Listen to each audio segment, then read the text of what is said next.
ओम शांति। आज 19 अगस्त 2021 के बाबा के मधुर महावाक्य सुनेंगे। और आज की मुरली में बाबा कहे, बाबा आए हैं तुम्हें राजाई के लायक बनाने। और उसके लिए बाबा कहे, तुम सच्चे सच्चे राज ऋषि बनते हो और राजयोगी बनते हो। राज ऋषि माना जो पवित्र, और राजयोग की पढ़ाई बाबा पढ़ाते हैं। तो जो पवित्र बनकर इस पढ़ाई पर पूरा पूरा अटेंशन देते हैं, वो राजाई के लायक बन जाते हैं। बाबा कहे, बाबा जो सुनाते हैं, जो सिखाते हैं, उसको सुनकर धारण करना है। तो जितना इस पढ़ाई पर पूरा अटेंशन देंगे, हम लायक बनते जाएंगे। तो सुनते हैं बाबा के मधुर महावाक्य। ओम शांति। मीठे बच्चे, तुम सच्चे सच्चे राज ऋषि राजयोगी हो। तुम्हें राजाई के लिए पवित्र जरूर बनना है। प्रश्न है आज की मुरली से, कौन सा अटेंशन राजाई के लायक बना देता है? उत्तर है, अगर पढ़ाई पर पूरा पूरा अटेंशन है तो राजाई मिल जाती है। बाप जो सुनाते हैं उसे अच्छी रीति सुनकर धारण करो। बाप ने सुनाया और बच्चों ने सुना तो राजाई मिल जाएगी। अगर सुनते समय उबासी देते व झुटका खाते, बुद्धि भटकती, तो राजाई गंवा देंगे। इसलिए पढ़ाई पर पूरा पूरा अटेंशन दो। गीत है आज की मुरली के लिए, हमें उन राहों पर चलना है जहां गिरना और संभलना है। ओम शांति। रूहानी बाप रूहानी बच्चों प्रति समझा रहे हैं। आज बच्चों को हठयोग और राजयोग पर समझाते हैं। बच्चों को मालूम है, वह जो भी सिखलाते हैं वह सब है हठयोग। दुनिया में जो कुछ भी मनुष्य सिखलाते हैं सब है हठयोग, क्योंकि वह कर्म सन्यासी है। वास्तव में गृहस्थियों को हठयोग कर्म सन्यास सीखना नहीं है, वह तो है ही निवृत्ति मार्ग। तो प्रवृत्ति मार्ग वाले कर्म सन्यासी थोड़ी बन सकते हैं। बाबा कहे, वह धर्म ही अलग है। तुम्हारा धर्म देवी देवता धर्म है। जिन देवी देवताओं ने राजयोग से ही राजाई पाया है। अभी तुम राज ऋषि हो। ऋषि उन्हों को कहा जाता है जो पवित्र रहते हैं। तुम अभी पवित्र हो। अगर पवित्र न रहे तो उनको ऋषि नहीं कहा जाता। तुम राजाई पाने के लिए पवित्र बनते हो। वह कोई राजाई पाने के लिए पवित्र नहीं बनते। दुनिया में उन लोगों के पास ये लक्ष्य ही नहीं है कि हमें पवित्र बन करके राजाई पानी है। तुम जानते हो कि पवित्र दुनिया में हमको पवित्र राजाई थी। ये ज्ञान अभी प्राप्त हुआ है। भारत में ही 5000 वर्ष पहले देवी देवताओं का पूज्य पवित्र प्रवृत्ति मार्ग था।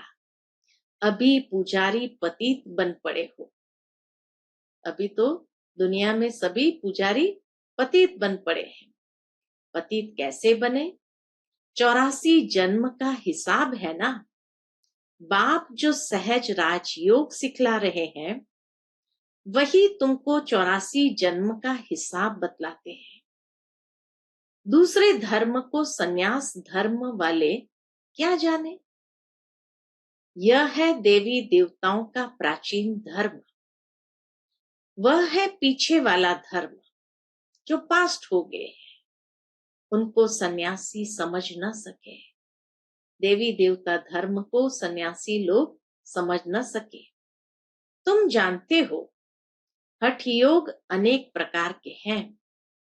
द्वापर से भक्ति मार्ग के साथ हठ योग शुरू होता है। अभी फिर है राजयोग।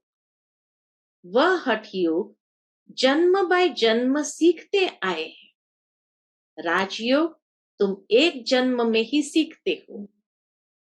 जैसे बाबा कॉन्ट्रास्ट बता रहे हैं हठ योग और राजयोग का, तो बाबा कहे राजयोग तुम एक जन्म में ही सीखते हो।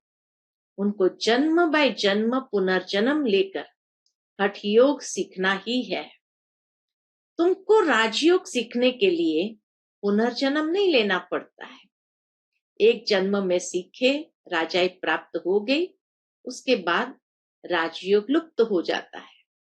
यह राजयोग तुम सिर्फ संगम पर ही सीखते हो। राजाई मिल गई, स्वर्ग हो गया, फिर और सब धर्म खत्म हो जाते हैं। तुम राज ऋषि हो। राधे कृष्ण भी पवित्र है ना। कृष्ण को महात्मा भी कहते हैं। महात्मा पवित्र होते हैं। तुम भी अभी महात्मा व राज ऋषि हो। महात्मा अर्थात पवित्र महान आत्मा। यह बातें कोई शास्त्र में नहीं है। शास्त्र तो बाद में बनते हैं। कहानियों मिसल बैठ लिखते हैं। जो पास्ट हो जाता है वह बैठ खेल बनाते हैं। सच्चा तो नहीं है। अब बाप बच्चों को प्रैक्टिकल में पढ़ाते हैं। उनकी फिर हिस्ट्री बनाई है। यादव, कौरव, पांडव थे, जरूर संगम पर होंगे। संगम युग की हिस्ट्री बैठ बनाई है। त्योहार भी अभी संगम युग के हैं। राखी बंधन भी पवित्रता पर है। पीछे फिर उनका यादगार चलता है। यहाँ बाप भी सभी को पवित्र बनाए प्रतिज्ञा कराते हैं। सिख लोग कंगन पहनते हैं, वह भी पवित्रता की निशानी है। हिंदू लोग जनेऊ पहनते हैं, वह भी पवित्रता की निशानी है, परंतु पवित्र रहते नहीं हैं। राखी बंधवाते हैं, अर्थ थोड़ी समझते हैं। आगे ब्राह्मण लोग राखी बांधते थे, अभी बहन भाई को राखी बांधती है, वह खर्ची देते हैं। यह सब अभी फैशन पड़ा है। वास्तव में यह है पवित्रता की बात। बाप कहते हैं बच्चे, काम महाशत्रु है। वह ब्राह्मण लोग कोई ऐसे नहीं समझाते हैं। वो तो राखी पर कोई बात ही नहीं समझा सकते हैं। अभी बेहद का बाप कहते हैं बच्चे, प्रतिज्ञा करो, हम पवित्र बनेंगे, कभी विकार में नहीं जाएंगे। बुलाते भी इसलिए हो कि आकर पतितों को पावन बनाओ। सतयुग त्रेता में कोई नहीं बुलाते, वह है ही राम राज्य। यह है रावण राज्य। राम राज्य में 5 विकार होते नहीं। यथा राजा रानी तथा प्रजा। अभी तुम बच्चे जानते हो, हम बाबा से स्वर्ग की बादशाही ले रहे हैं। इस नरक से जाना जरूर है। बाबा आया है पावन बनाकर स्वर्ग में ले जाने। फिर तो हम क्यों नहीं पावन बने। उन्हों के हठ योग तो अनेक प्रकार के हैं। जयपुर के म्यूजियम में जाकर देखो, कितनी वैरायटी है हठ योगियों की। उनसे होता कुछ भी नहीं है। शरीर स्वस्थ रहता है, बाकी और कोई प्राप्ति नहीं है आत्मा। सीढ़ी नीचे उतरते ही जाते हैं। ये नहीं कि उससे कोई चढ़ती कला, चरित्र उत्थान होता है, नहीं। बाप ने समझाया है, भारत जब पतित बनता है, रावण का राज्य होता है, तो धरनी हिलने लगती है। उस समय भी नेचुरल कैलेमिटीज जरूर होती है। सोने के महल आदि सब नीचे चले जाते हैं। महलों आदि को कोई लूटा थोड़ी है, वह तो सिर्फ मंदिरों को लूटा है। कुछ जेवर सोना आदि ले गए हैं। जेवरों का सबसे जास्ती शौक तुमको है। तुम स्वर्ग में आते ही जेवर पहनते हो, राज्य करते हो। इसलिए बाबा कहे सबसे जास्ती जेवरों का शौक तुम बच्चों को है। और धर्म वाले आते ही राज्य नहीं करते, तुम बेहद के बाप से स्वर्ग की बादशाही का वर्षा लेते हो। तो यह बाप बैठ समझाते हैं, गीता पढ़कर नहीं सुनाते हैं। गीता में जो कुछ लिखा है वह सब मैंने कहा नहीं है। बाबा स्पष्ट बात कहते हैं, गीता में जो कुछ लिखा है वह सब मैंने कहा नहीं है। वह तो मनुष्य ने मेरे महावाक्यों का बाद में बैठ शास्त्र बनाया है। हमने जो तुमको सुनाया वह तुमने ही सुना और फिर जाकर राजाई की। वहां यह ज्ञान नहीं रहता। यहाँ तो बाप टीचर बैठ शिक्षा देते हैं। बाप तो हिंदी में ही समझाते हैं। यहाँ सब हिंदी हिंदी कहते रहते हैं ना, जो उन्होंने भाषा है। वास्तव में प्राचीन भाषा हिंदी ही है, न कि संस्कृत। ये संस्कृत तो शंकराचार्य के बाद निकली है। जो आते हैं वह अपनी भाषा चलाते हैं। बाकी ऐसे नहीं कि बाबा ने गीता संस्कृत में सुनाई है, नहीं। गुरु नानक का अपना ग्रंथ है, उसने सिख धर्म स्थापन किया। उनको भी अवतार मानते हैं।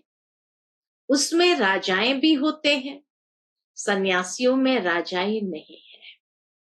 बाबा ने समझाया है, बुद्ध, क्राइस्ट आदि पहले गृहस्थी आत्मा थे। अब गृहस्थी पतित आत्मा तो धर्म स्थापन कर न सके।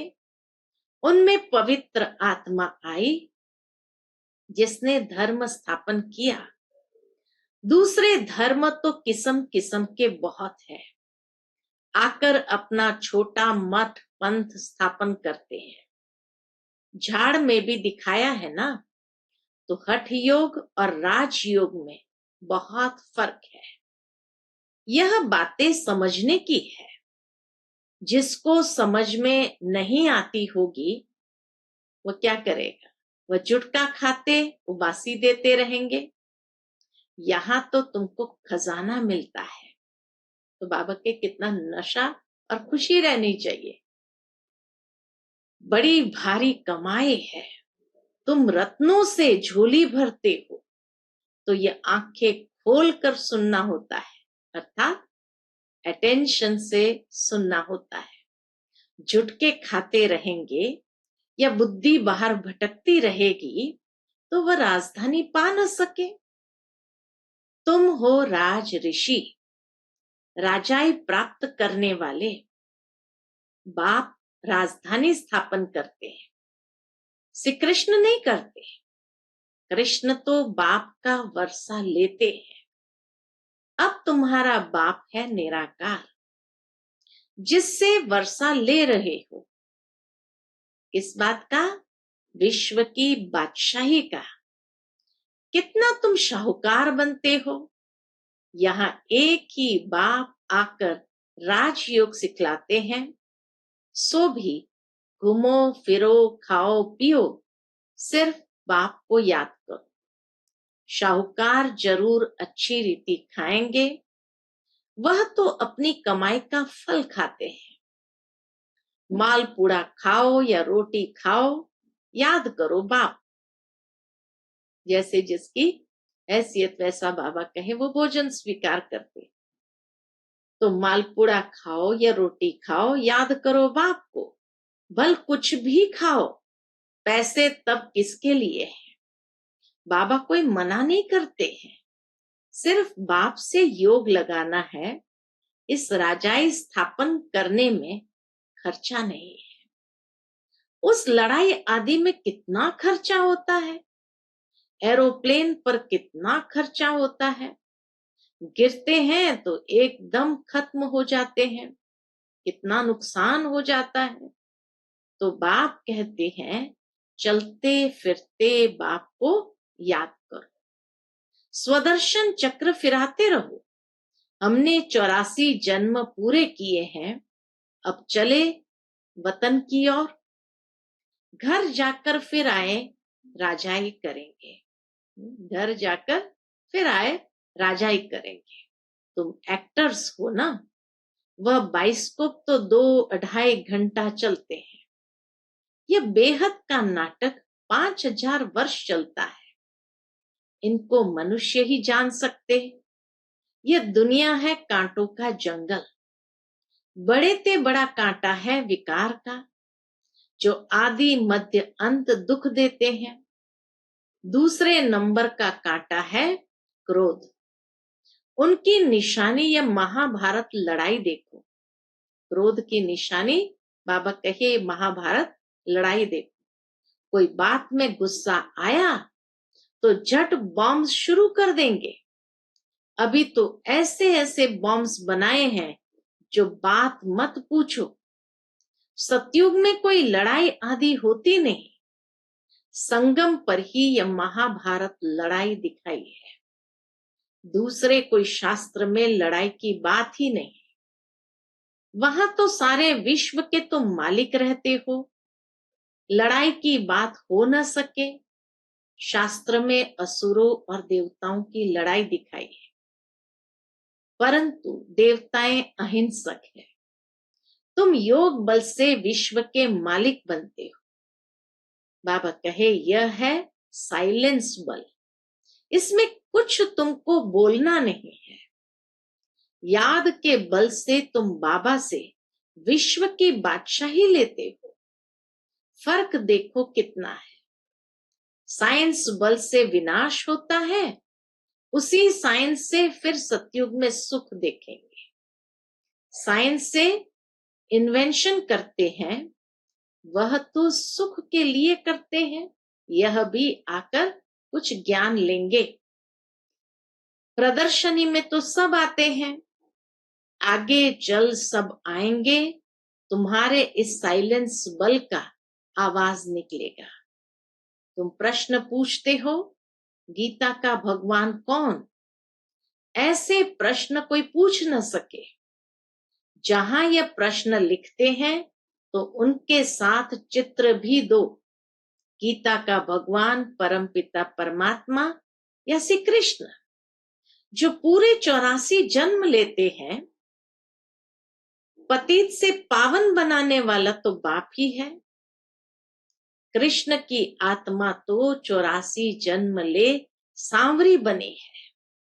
उनको बैठ समझाते हैं, तुमने 84 जन्म लिए हैं, तुम अपने जन्मों को नहीं जानते हो। एक्टर्स को पता तो होना चाहिए ना कि हम 84 जन्म कैसे लेते हैं। सन्यासियों का धर्म ही अलग है। भारतवासियों को अपने धर्म का पता न होने कारण और धर्म में जाते रहते हैं। किसी गुरु की आशीर्वाद से किसको धन मिल गया तो उनके पीछे चटक पड़ेंगे। फिर देवाला निकला तो कहेंगे खुदा की भाभी। बच्चा मिला बहुत खुशी होगी। अच्छा 10-12 दिन के बाद बच्चा मर गया तो कहेंगे ईश्वर की भाभी। इनको जिंदा करना हमारे हाथ में नहीं है। बाबा के बहुत ऐसे मिसाल देखे हुए हैं, ऐसे ऐसे बहुत होते हैं।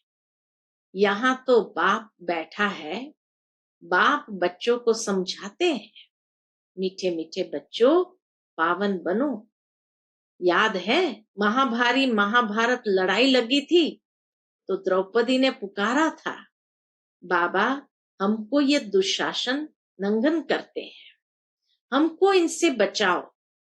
5000 वर्ष की बात है। इन अबलाओं पर अत्याचार इस विश्व पर ही होते हैं। कई तो स्त्रियां भी ऐसी होती है जो विष बिगर रह नहीं सकती। उनका नाम ही रखा हुआ है सुपनखा, पूतना, जो विष के लिए तंग करते हैं। वह है कंस, जरासंधी, शिशुपाल ये सब विनाश को तो पाने ही है। इस समय है आसुरी रावण राज्य, फिर होगा ईश्वरीय राज्य। इस सारे चक्र को तो तुम जान गए हो कि कैसे 84 जन्म लेते हैं। यह भूलता तब है जब विकार में जाते हैं। विकार में जाने वाले का मुंह ही पीला हो जाता है। खुद ही समझते हैं यह हमने क्या कर दिया। बाप कहते हैं, बच्चे इस विषय गटर में मत जाओ। यह तुमको आदि मध्य अंत दुख देने वाला है, इसमें न पड़ो। कसम उठाओ कि हम विकार में कभी नहीं जाएंगे। भगवान वाच है, काम महाशत्रु है। हर एक चित्र में पहले तो यह लिखो, ज्ञान सागर पतित पावन गीता ज्ञान दाता शिव भगवान वाच। तो फिर कृष्ण का नाम उड़ जाए। हमको गीता का भगवान बैठ ये बतलाते हैं, वही ज्ञान हम लेते हैं। भगवान ही आकर नई दुनिया स्थापन करते हैं और पुरानी दुनिया का विनाश होता है। रुद्र ज्ञान यज्ञ है ना, असुल है शिव बाबा। रुद्र बाबा नहीं कहेंगे।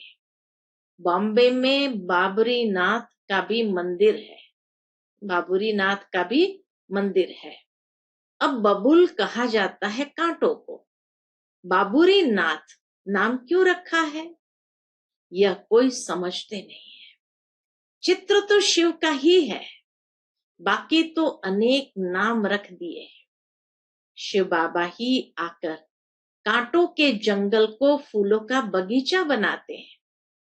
वही तुम्हारा बाबा है, उनका नाम है शिव। शिव परमात्माय नमः, ब्राह्मण देवी देवताएं नमः। अक्षर बिल्कुल क्लियर है।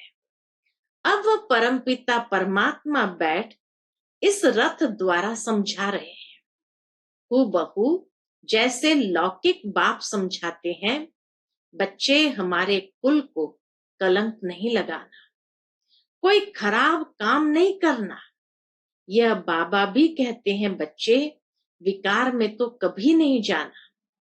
पवित्र बनने बिगर स्वर्ग में ऊंच पद पा नहीं सकेंगे। बहुत जबरदस्त कमाई तुम कर रहे हो।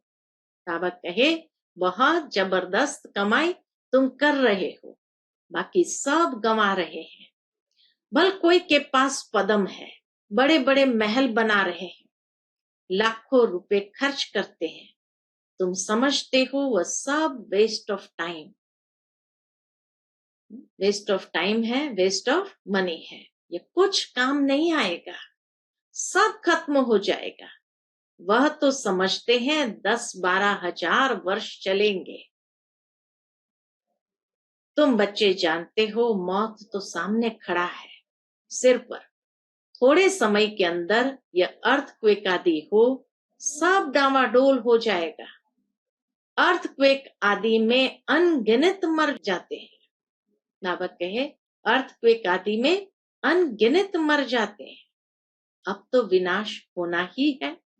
विनाश का साक्षात्कार और स्थापना का साक्षात्कार किया है, सो फिर इन आंखों से देखेंगे। भक्ति मार्ग में कितना कुछ करते, परंतु कोई वैकुंठ में जा न सके। ज्ञान बिगर सदगति हो न सके। यह सब भक्ति मार्ग के खिलौने हैं। अच्छा, मीठे मीठे सिकिलते बच्चों प्रति माता पिता बाप दादा का याद प्यार और गुड मॉर्निंग। रूहानी बाप की रूहानी बच्चों को नमस्ते। हम सब रूहानी बच्चों की रूहानी माता पिता बाप दादा को याद प्यार, गुड मॉर्निंग और नमस्ते। नमस्ते। शुक्रिया बाबा, शुक्रिया। आज की मुरली से धारणा के लिए मुख्य सार है, पहली पॉइंट, कुल कलंकित करने वाला कोई भी खराब काम नहीं करना है। पवित्र बनने की अपने आप से प्रतिज्ञा करनी है। दूसरी पॉइंट, अब अपना टाइम मनी वेस्ट नहीं करना है। फूलों के बगीचे में चलने के लिए कांटे निकाल देने हैं। आज का बाबा का मधुर वरदान है, पहले आपके पाठ द्वारा ताजधारी बनने वाले चतुर सुजान भव। पहले आपके पाठ द्वारा ताजधारी बनने वाले चतुर सुजान भव। जैसे बाप दादा अपने को ओबीडियंट सर्वेंट कहते हैं, सर्वेंट कहने से ताजधारी स्वतः बन जाते हैं, ऐसे आप बच्चे भी स्वयं नम्र चित्त बन दूसरे को श्रेष्ठ सीट दे दो। उनको सीट पर बिठाएंगे तो वह उतरकर आपको स्वतः ही बिठा देंगे। अगर आप बैठने की कोशिश करेंगे तो वह बैठने नहीं देगा, इसलिए बिठाना ही बैठना है। तो पहले आपका पाठ पक्का करो, फिर संस्कार भी सहज ही मिल जाएंगे, ताजधारी भी बन जाएंगे। यही चतुर सुजान बनने का तरीका है। इसमें मेहनत भी नहीं, प्राप्ति भी ज्यादा है।